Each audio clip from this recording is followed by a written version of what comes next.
we've just navigated Hayek's rather pointed critiques of market socialism and Marxism.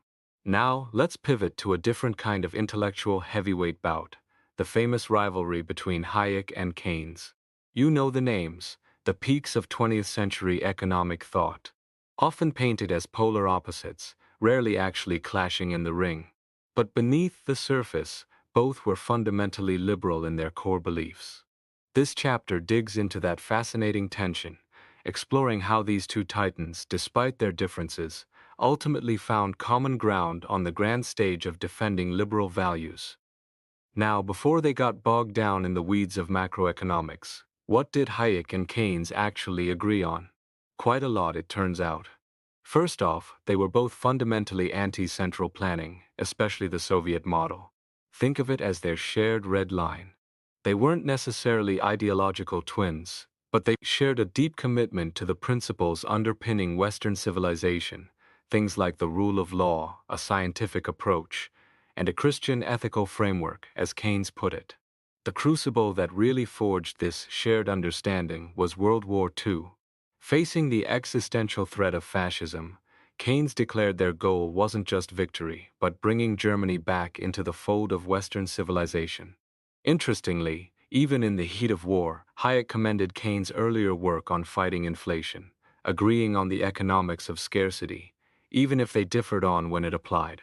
And Keynes in turn was deeply moved by Hayek's road to serfdom, finding moral and philosophical agreement.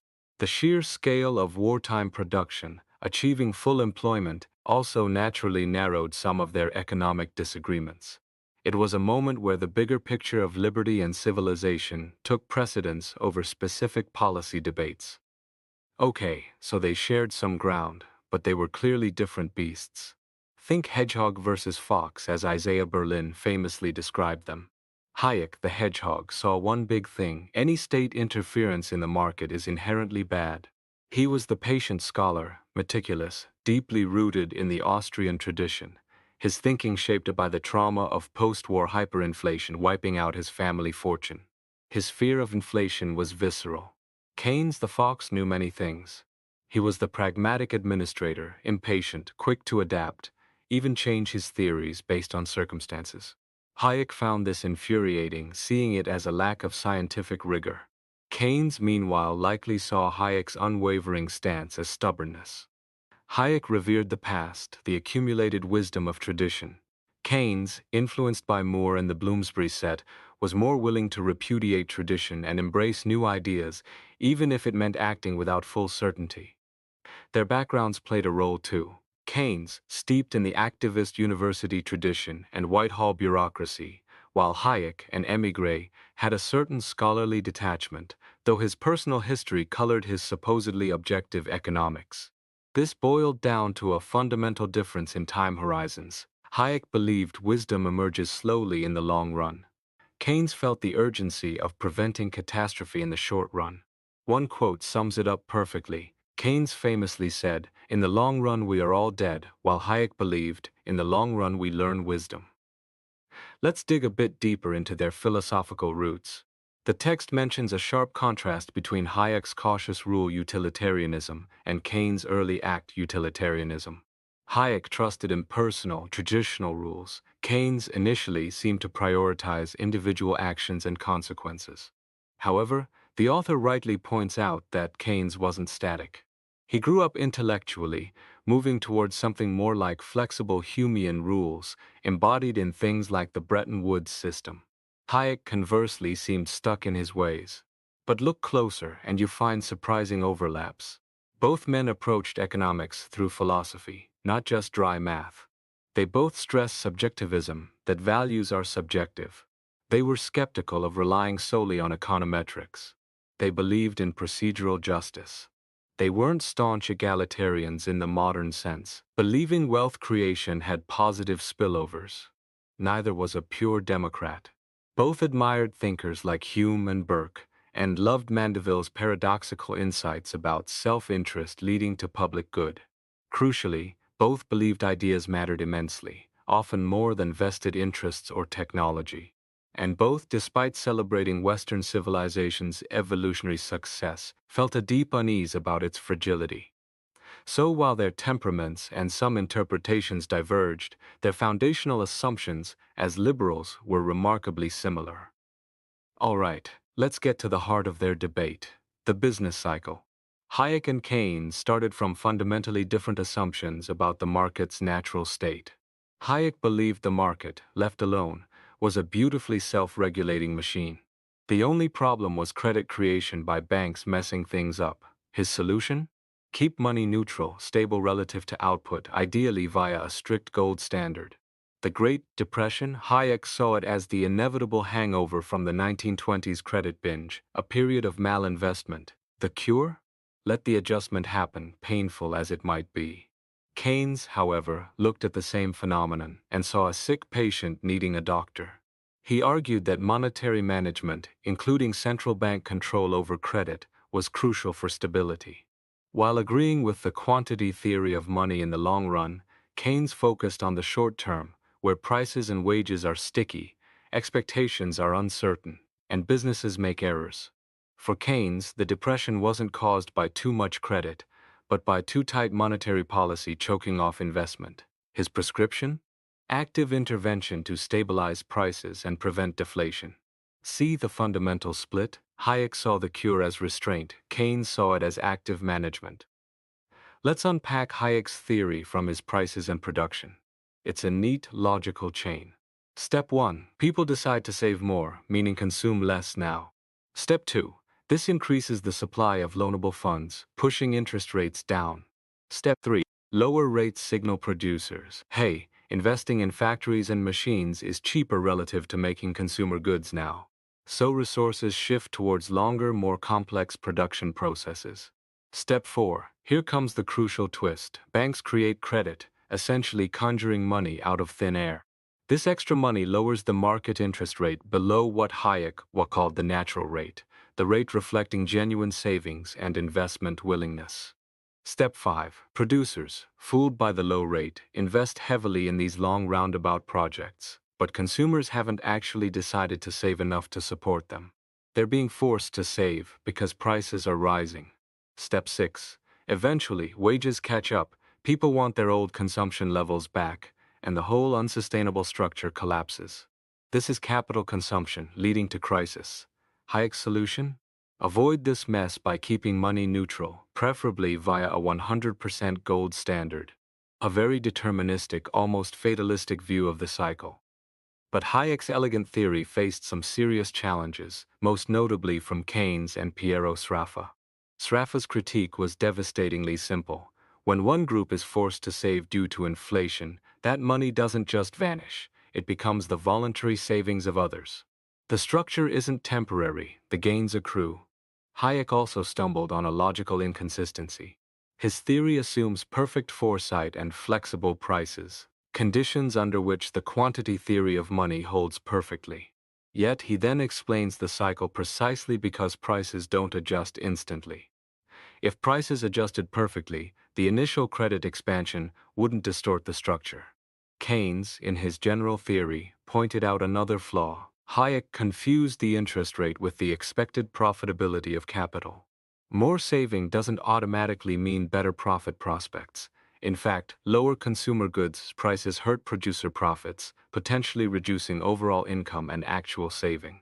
There's no inherent mechanism in Hayek's setup for the interest rate to fall in the way he described without prior monetary tinkering. Despite these critiques, Hayek clung to his theory, even using it to explain stagflation decades later. Now let's look at Keynes's approach in his treatise on money, published just before Hayek's book. Points 1 and 2 align: voluntary saving, equilibrium where saving equals investment. But here's where Keynes diverges sharply. He argues that saving and investment can easily get out of sync due to errors in expectations. Imagine a sudden wave of thrift hits, but nobody invests in new banana plantations. Keynes's famous banana parable illustrates this perfectly.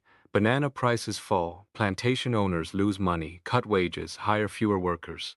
Unless something changes, the economy spirals downwards. What stops this free fall? Keynes argues that monetary policy must step in, acting like a balancer to inject purchasing power and counteract the deflationary spiral. This is the core of his interventionist stance. The economy isn't automatically self-correcting in the short run. It needs active management to avoid disaster. Hayek, reviewing Keynes's treatise, was puzzled. He couldn't quite grasp how Keynes envisioned saving running ahead of investment without some prior monetary action triggering it. Hayek's confusion stemmed from his strong adherence to methodological individualism and his skepticism about aggregates. He essentially asked, if saving goes up but investment doesn't, how does the system keep producing the same mix of goods? His conclusion was right, though. Keynes's model, as presented in the treatise, didn't have an automatic mechanism to equate saving and investment. It relied on external intervention, monetary policy, to bridge the gap. Hayek saw Keynes's proposed solution, pumping money into the system, as a patch, a remedy not fully grounded in the theoretical logic of the treatise itself. It was a symptom of Keynes's broader belief that the economy needed active management, something Hayek fundamentally resisted. Keynes later tried to clarify the difference, suggesting Hayek operated in the realm of dynamic equilibrium, seeking to restore balance, while Keynes worked in disequilibrium, managing the economy away from full employment. Interestingly, their paths crossed again in a different way. Hayek, after his clashes with Keynes, largely abandoned the formal Walrasian equilibrium framework, redefining it in terms of the impossibility of perfect coordination given dispersed knowledge. This led him to become increasingly skeptical of macroeconomic policy altogether. Keynes, on the other hand, embraced equilibrium analysis in his magnum opus, the general theory, precisely because it provided a theoretical target for activist government. He needed a model to justify intervention. While Keynes retained his focus on uncertainty, the formal structure of his later work aligned more closely with the mathematical mainstream of the time. It's a fascinating irony. Hayek moved away from the equilibrium tools Keynes used, while Keynes adopted equilibrium concepts to argue for policies Hayek rejected. The war brought a new, urgent question: how to pay for it without wrecking the economy. This became a surprising point of convergence. The problem was clear. Wartime demand was immense, pushing prices up, inflationary pressure, but you needed to divert resources to war production, requiring high savings. Hayek's analysis was classic Austrian. Government spending is like extra investment, but if it doesn't reflect public willingness to save, i.e., reduce civilian consumption, it causes inflation. Consumers are forced to save involuntarily. Keynes proposed a clever alternative: compulsory saving, but not through inflation or rationing. Instead, he suggested a temporary tax surcharge on incomes, with the money held as deferred pay to be released after the war. This allowed workers to keep their higher wages, merely postponing consumption. Hayek surprisingly loved this idea. He saw it as a way to achieve necessary resource transfer without resorting to inflation's evils or the totalitarian controls of rationing. It was a moment where Keynes's practical ingenuity met Hayek's principled opposition to inflation. This wartime solution wasn't just about mechanics. It reflected Keynes's broader middle way philosophy. He was searching for a path between the Scylla of laissez-faire inflation and the Charybdis of totalitarian rationing. His goal was to protect the decentralized, individualistic fabric of society, what he called the miraculously woven fabric, even if it meant sparing some abuses. He urged both sides, reformers and conservatives, to recognize the rot within the existing system, but also the value of preserving liberty.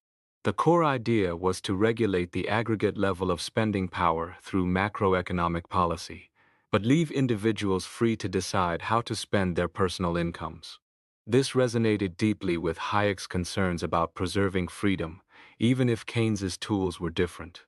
It was a plea for pragmatism within a liberal framework, acknowledging imperfections but resisting extremes. Now we arrive at the heavyweight clash: Hayek's road to serfdom versus Keynesianism. Hayek's argument wasn't just about inefficiency, it was a moral and political indictment. He argued central planning was inherently corrosive to liberty. Why? First, because it lacks genuine consent. People resist having their lives directed by planners, forcing suppression. Second, the infamous slippery slope. Once you start directing the economy, you inevitably need more control to fix the problems you create, until eventually you have total control. Planning for Hayek required discretionary rules, constantly changing based on circumstance, which was fundamentally incompatible with the rule of law, fixed rules known beforehand. He saw Keynes's approach, using monetary policy and public works to manage the economy, as dangerously close to this path. While acknowledging the state's role in providing a legal framework and minimal security, Hayek was deeply suspicious of any significant public works or intervention, fearing it would lead down that slippery slope towards serfdom. Keynes read Road to Serfdom during the Atlantic crossing to Bretton Woods, and was initially struck by its moral force. He agreed with Hayek on many philosophical points: the link between economic and political freedom, the virtues of competition and decentralized decision-making, the importance of rules, and the dangers of excessive state spending. But then came the critique. First, Keynes challenged Hayek's slippery slope argument, pointing out that Hayek admitted the extreme wasn't possible, yet offered no guidance on where to draw the line. Keynes believed a middle course was feasible. Second, Keynes accused Hayek of prioritizing ideology over practical governance. He warned that ignoring economic instability would disillusion people with liberalism itself, making Hayek's abstract principles vulnerable. Third, Keynes made a controversial point about morality. Dangerous acts like planning could be safe if done by people with the right moral compass. Hayek shot back that this ignores how continuous intervention erodes that very sense of right. Finally, Keynes accused Hayek of confusing the material and moral. Hayek saw money as a tool for freedom. Keynes, influenced by Moore and Bloomsbury, viewed the relentless pursuit of money as deforming, something to be transcended once basic needs were met, as he envisioned in his essay on grandchildren. This brings us to Keynes's famous essay, Economic Possibilities for Our Grandchildren. It's a wonderfully optimistic, almost utopian piece. Based on the power of compound interest, Keynes predicted that future generations would finally escape the tunnel of economic necessity. With abundance, he argued, they could finally live good lives, focusing on virtue, enjoyment, and the good rather than just the useful. He even suggested we might have to pretend for a while longer that avarice is virtuous, because that's what's needed to get out of the tunnel. This stands in stark contrast to Hayek's view. Keynes believed there was a life beyond the relentless pursuit of wealth, a realm of ethics independent of material conditions. Hayek, however, saw the market process itself as the ultimate discovery mechanism for human ends. For him, there was no separate good life beyond the continuous process of satisfying preferences revealed through economic activity. Keynes's vision, while perhaps naive or ethnocentric by today's standards, represents a powerful critique of pure materialism, a theme that still resonates. So, where does this leave us? Looking back, Keynes arguably won the economic battle. His ideas, despite flaws, became the dominant paradigm for managing economies for decades. Hayek, by rejecting macroeconomics, found himself sidelined in that arena. Keynes gave liberalism a practical toolkit against socialism. Hayek provided a profound philosophical warning about the dangers of collectivism. In political philosophy, Hayek arguably holds the deeper insights, his warnings about the road to serfdom still echoing. Keynes, the pragmatic fox, was willing to bend rules to preserve the core. Hayek, the principled hedgehog, stood firm, sometimes leading to rigid conclusions. Both were defenders of freedom, but they fought their battles on different fronts, armed with different philosophies. Their story reminds us that defending liberty requires both sharp theory and practical wisdom.